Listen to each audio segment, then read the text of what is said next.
Hello, ladies and gentlemen. I'm so glad you could be back with me today.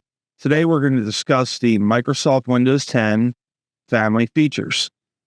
Now, these features are going to be used to protect children in the home, children who you want to be able to use the computer, but you want them to have a positive online experience. In this scenario, we have three people. We have the father, John Jones. We have the mother, Patty Jones. And we have a daughter, Mary Jones, who's 10 years old. Now, there are a couple things you're going to need to have set up ahead of time. You're going to want to have an email address, obviously. You're going to need to have a Microsoft account to do this. And then to verify the child, you're going to need to pay Microsoft 50 cents through the Microsoft website. And that's how they verify a child's account. Okay? It's a one-time charge. So we have two computers here. The computer we're living at right now is John's computer. And we don't want anybody else on John's computer. So John is going to have an account for himself. He's going to have an account for Patty, but not a child account. The child is not going to have an account on this computer. The second computer is going to be Patty's computer. Patty's computer is going to have accounts for everyone on it, including Mary, who's 10 years old. And on Patty's computer, we're going to go in and set up the Microsoft family features so that we can protect Mary's experience when she's online. And we can also control how much she gets to use the computer and how often and so on and so forth. So without further ado, let's go ahead and get started. Now, for the sake of time, what I've gone ahead and done is I've gone ahead and done a lot of the legwork ahead of time. So I'm just going to go in and show you what I've done and how I've done it to the best of my ability. So I'm going to click on Start. I'm going to click on Settings. I'm going to go into Accounts. We can see John Jones. This is John Jones' computer. Okay. And we have this other item here on the left, which is family and other people. So we're going to click that. Now, like I said, John is going to have his computer for adults to use, not for children to use. So we see we've gone on and added the family member, and we can manage them online. I'll show you that in a moment.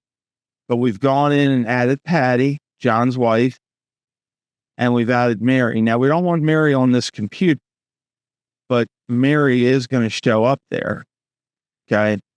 And if we later, at some later point, decide we want to allow her, we can do that by clicking it. Patty is allowed, and we can disallow her by blocking. Okay, so this is John's computer. So what I did to do this is I went to add family member. You're going to select whether it's a child or an adult. You're going to enter their email address, and you're going to enter all their Microsoft credentials. Okay. And once you've done that, they're going to receive an invitation via email to join.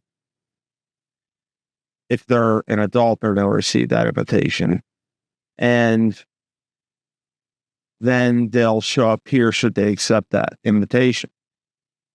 Now, what I've done over on Patty's computer, which I'll show you in a second, is we're going to have the same setup as we have here, with the exception of Mary is going to be able to log in.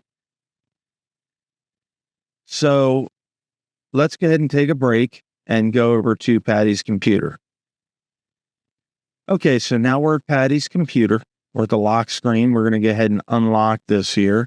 We can see Mary Jones is set up, but we're not going to log in as Mary Jones. We're going to log in as Patty. It's Patty's computer, so I'm going to go ahead and log in as her.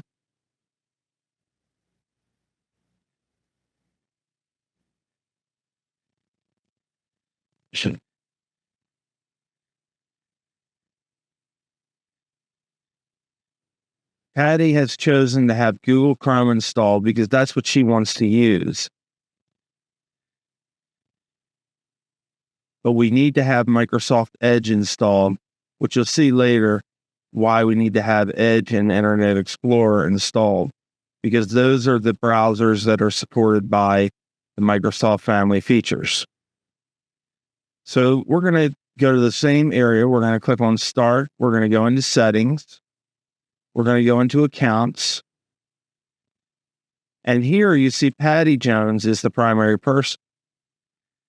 And if we go to Family and Other People, we can see John Jones is here and Mary Jones' child is here. And Mary can sign in and John can sign in. And I've actually, if you click here, I've actually changed John, because John's the techie in the family.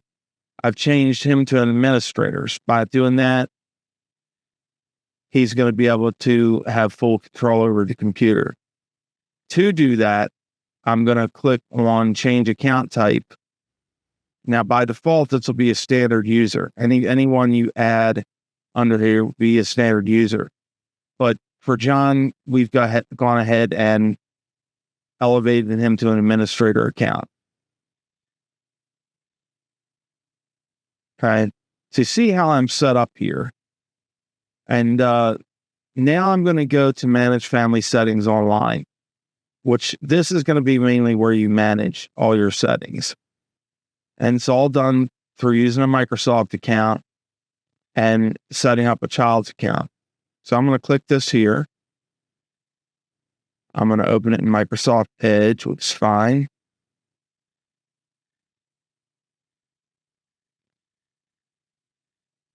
Now, if we click on Family, which we don't have to do when we visit this from there, if we go into our Microsoft account, we can always get to these settings by going over to the Family tab there. So we can see we have a child's account for Mary Jones. We have an adult account for John Jones. And we have an adult account for Patty Jones.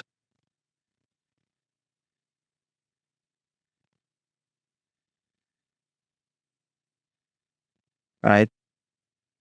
So here's where we can do some things. We can check recent activity. If we go to Mary Jones, we can check recent activity.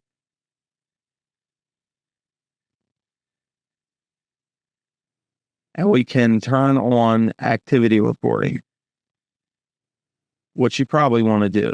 So I'm going to turn that to on. And then what will happen is you'll get weekly reports emailed. And those reports will show our activity.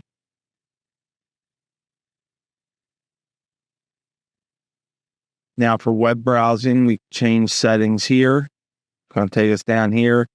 We're going to block inappropriate websites. By default, this is off.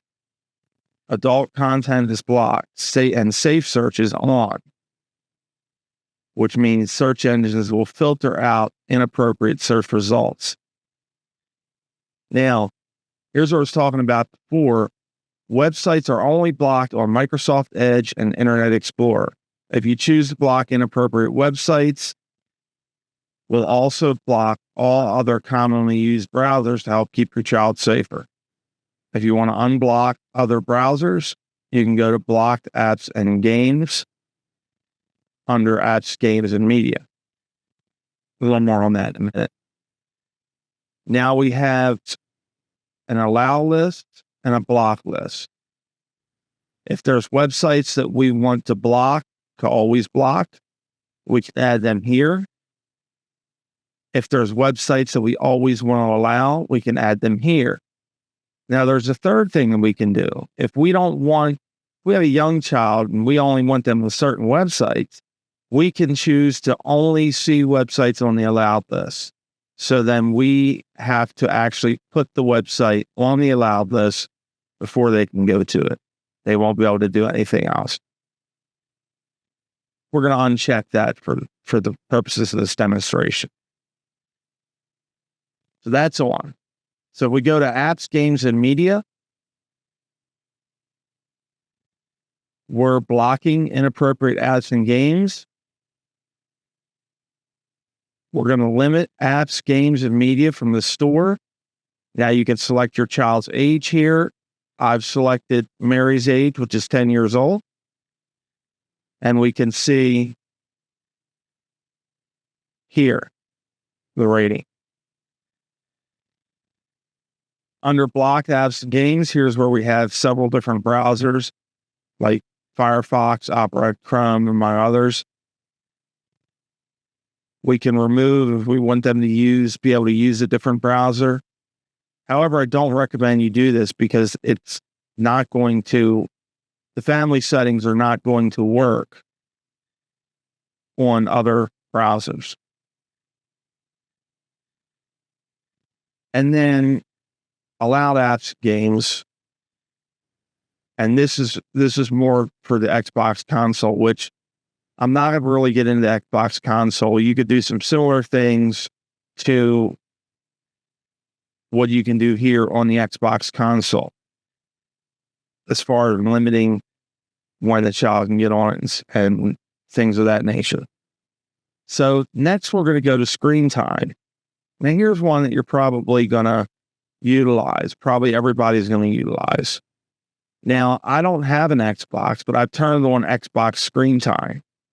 And I've set every day of the week to 2 hours. So the child will be able to, Mary will be able to be on the Xbox for 2 hours. And after that, she's not going to be allowed to use it anymore until the following day. Below that, we have the same setting for PC screen time. And we've turned it on. And we've set the daily allowance to 4 hours. So again, Mary can use the computer for 4 hours a day. After she's burned up her 4 hours, she's going to have to wait until the following day to use it again. So we can also set time limits here. The blue indicates the times that she's allowed to use the computer. Now, by default, here's the Sunday time limits. She's allowed to use the computer from 7 a.m. to 10 p.m. If I click on Monday, same thing. So this is a time limit, but I'd prefer to use the daily allowance and accept the defaults here. So if it's late at night, the middle of the night, Mary's not going to be able to get on the PC. Okay. Purchase and spending. So as most of you probably already know, Microsoft now has a store app, and you can manage money in a child's account. So in other words, if I want my child to be able to spend $5 on an app, I can add money to their account here, and then they'll be able to purchase the app. I'm not going to add any money because I don't want them purchasing anything. Okay. We can look at purchase history, up to 90 days of purchase history. If we want to see it past 90 days, we have to have the child sign in, go to payments and billing, and select order history in order to see things that are older than that. Then we can choose what they can buy and download from the store. We can choose all games, only free games and apps, or none. So if you don't want your child to be able to download anything from the store, you would say none. In this case, I'm going to say all games and apps. And then lastly, I'm going to say, let me know when my child gets an app or a game. By checking this box, it's going to send me a message when Mary purchases an app or a game in the Microsoft Store. Now, lastly, the Find Your Child setting is for mobile devices. So if they have a Windows phone and so on, you can turn this on and you'll be able to find your child wherever they are. There's a whole bunch of Xbox privacy settings. We're not going to get too much into that right now because we're dealing with Windows and not really Xbox. But you can control a lot of the same things on the Xbox that you can control on the computer. In fact, you can probably even control a little bit more on the Xbox. You can also get help with features. Now, one thing I will tell you is if we go back to accounts here, we want to make sure we do not see a verify option under any of the accounts. So if we go up to your info, we don't want to see verify anywhere. The number one reason why the Microsoft Family features don't work when they're supposed to is because the account has not been verified. So all your Microsoft accounts need to be verified in order for the family settings to work. Okay. So now we're going to log out and we're going to log in as Mary.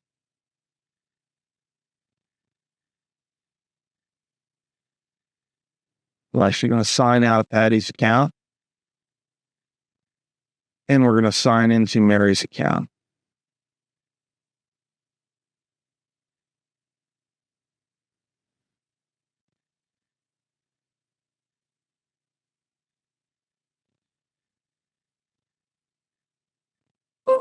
So now we're logged in as Mary.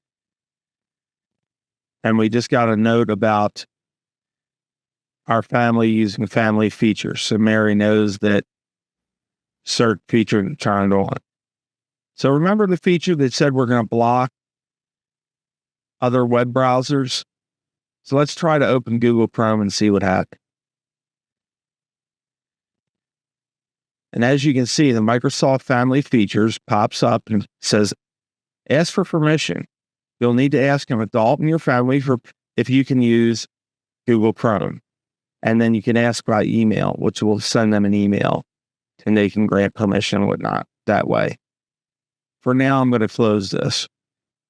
So this means Patty can use Chrome if she wants. She doesn't have to worry about Mary getting into Chrome to try to bypass the Microsoft Family setting. So I'm going to open Microsoft Edge. And I'm going to try to open a very specific site. And I'm not going to say what it is in case you have kids nearby.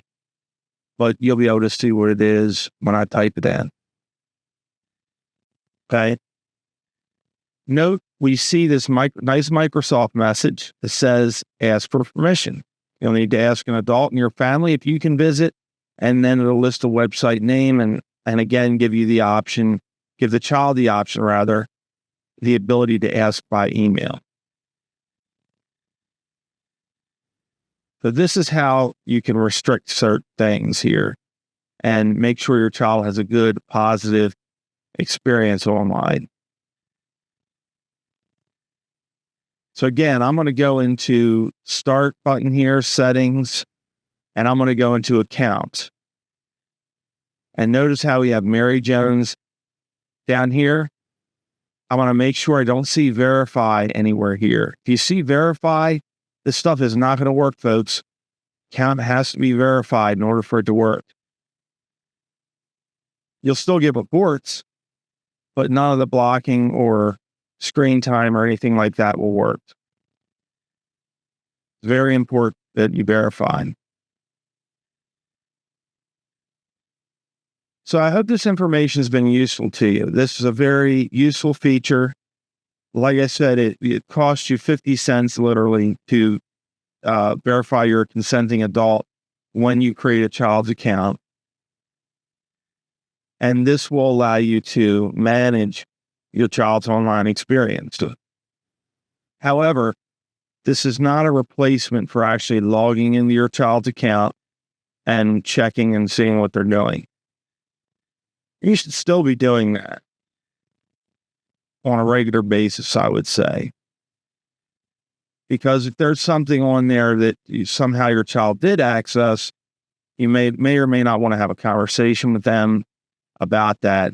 For more information on that, see your counselor for that. I'm not a counselor. but I can tell you that you definitely want to be not relying 100% on the Microsoft Family features.